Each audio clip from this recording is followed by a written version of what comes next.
In the world of finance, few companies command as much power and influence as BlackRock. With control over assets in over 90% of every country in the world, this financial giant has built a reputation for itself as the most powerful company on the planet. But despite its immense size and global reach, BlackRock's name has also become synonymous with controversy and corruption. Over the years, the company has faced accusations of using its influence to manipulate markets, exploit workers, and bend governments to its will. And now, as the floor begins to fall out from underneath them, it seems that BlackRock's days of dominance may be numbered. In this video, we'll take a closer look at how BlackRock rose to power, the controversies that have dogged them along the way, and why the collapse of this financial behemoth may be closer than we think. So buckle up, because the story of BlackRock's $13 trillion collapse has just begun. First, let's dive right in and uncover the intriguing story behind BlackRock's rise to power. Picture this. Larry Fink, the current chairman of BlackRock, co-founded the company in 1988, along with 7 others, including Robert Capito, who serves as the company's president, and Barbara Novick, who is the vice chairman. BlackRock started off as a modest investment firm back in the 1980s. But what set them apart was their uncanny ability to spot lucrative opportunities and make smart moves in the financial world.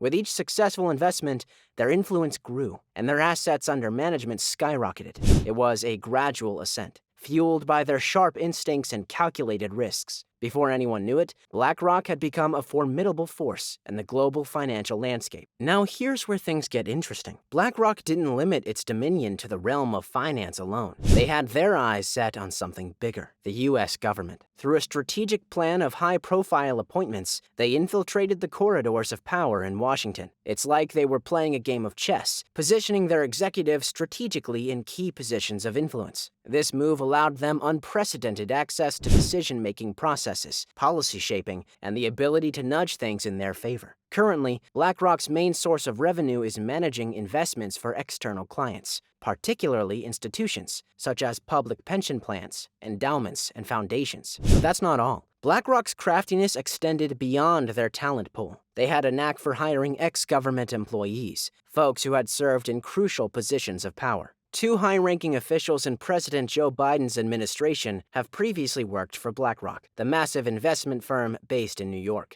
Brian Dees, a BlackRock investment executive, serves as Biden's top advisor on economic matters, as the head of the National Economic Council. Adewale Wale Adeyemo, who previously worked as a chief of staff to BlackRock CEO Larry Fink, now holds a top position at the Treasury Department. Meanwhile, BlackRock's global chief investment strategist, Michael Pyle, serves as the chief economic advisor to Vice President Kamala Harris. These individuals brought with them an invaluable asset, their connections. By tapping into this network of influence, BlackRock gained an even tighter grip on the reins of power. It's like having a backstage pass to the inner workings of the government, giving them an unfair advantage in shaping policies that directly impacted their own interests. Now let's address the elephant in the room. Some argue that BlackRock's sway over the government is just the result of capitalism at play. They claim it's all part of the game, where the powerful rise to prominence and shape the rules to their advantage. However, there's a fine line between capitalism and corruption. When a single company's influence reaches such colossal proportions that it undermines the principles of fairness and democratic governance, we need to start questioning the system. BlackRock's grip on the government can be seen as a manifestation of corruption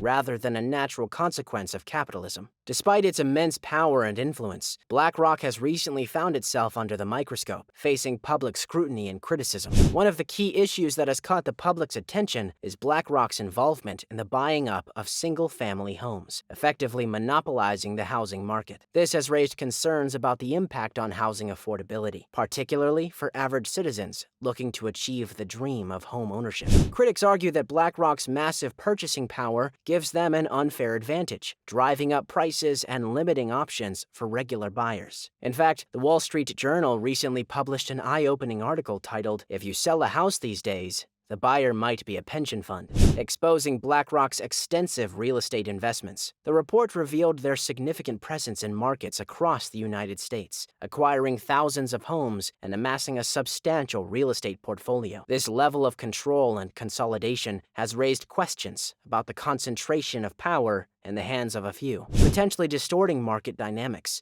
and exacerbating wealth inequality. Curiously, despite the gravity of these revelations, there has been a noticeable reluctance from the mainstream media to thoroughly report on BlackRock's activities. Some argue that this is due to the intricate web of connections and relationships that BlackRock has cultivated over the years, extending their influence beyond the realms of finance and into the media landscape. This perceived lack of transparency in reporting raises concerns about media integrity and the need for unbiased coverage of events that impact society as a whole. To stay informed and receive unbiased information on the ESG scandal and its impact on BlackRock, I encourage you to subscribe to our channel. Our aim is to provide comprehensive coverage, analysis, and insights into the evolving landscape of sustainable investing. By subscribing, you can be part of a community that values transparency. The extent of BlackRock's media control and potential censorship is a cause for concern. The company holds significant ownership stakes in major media companies,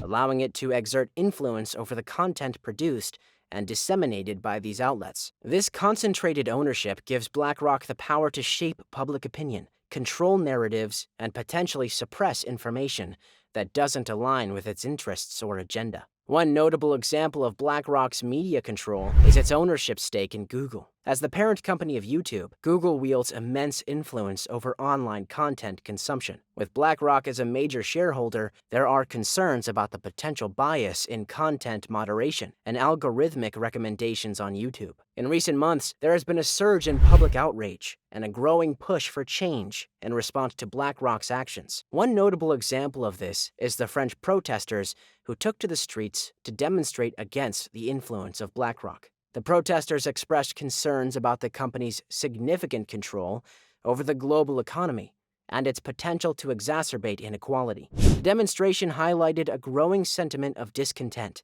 and a demand for accountability from one of the most powerful financial institutions in the world. The ESG, Environmental, Social, and Governance scoring system has gained significant attention in recent years as a means to assess the sustainability and ethical practices of companies. On the surface, it appears as a noble initiative aimed at promoting responsible investing and holding corporations accountable for their impact on the environment and society. However, a closer look reveals a system that is prone to manipulation and controlled by influential players like BlackRock. BlackRock, the world's largest asset manager, wields considerable power in determining which companies are deemed good or bad based on ESG criteria. With their vast resources and influence, they have the ability to shape the ESG narrative and influence investment decisions on a global scale. This concentration of power has raised concerns about conflicts of interest and whether the ESG system truly reflects the values and interests of the public or merely serves the agenda of a select few. Critics of the ESG scoring system, including prominent figures like Elon Musk, have voiced their skepticism. Musk has argued that the ESG framework can be easily manipulated and that companies with high ESG ratings are not necessarily the most sustainable or responsible. His comments sparked a heated debate, with some media outlets providing support for his critique. This controversy has brought greater attention to the potential flaws and biases within the ESG system, leading to a more critical examination of its credibility and effectiveness. The exposure of the ESG, environmental, social, and governance scam, and its implications have sent shockwaves through the investment world, particularly for BlackRock, which has assets worth over $13 trillion.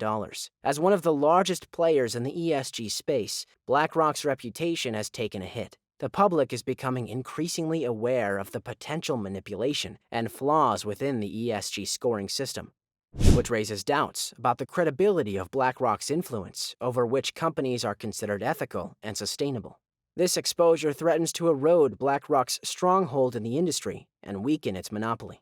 BlackRock's monopoly is indeed under threat, as more investors, companies, and even regulators start questioning the effectiveness and reliability of ESG ratings. With mounting evidence of ESG fraud and manipulation, there is a growing demand for alternative systems that offer more transparency and independent oversight. Investors are looking for unbiased information to make informed decisions, rather than relying solely on BlackRock's assessments.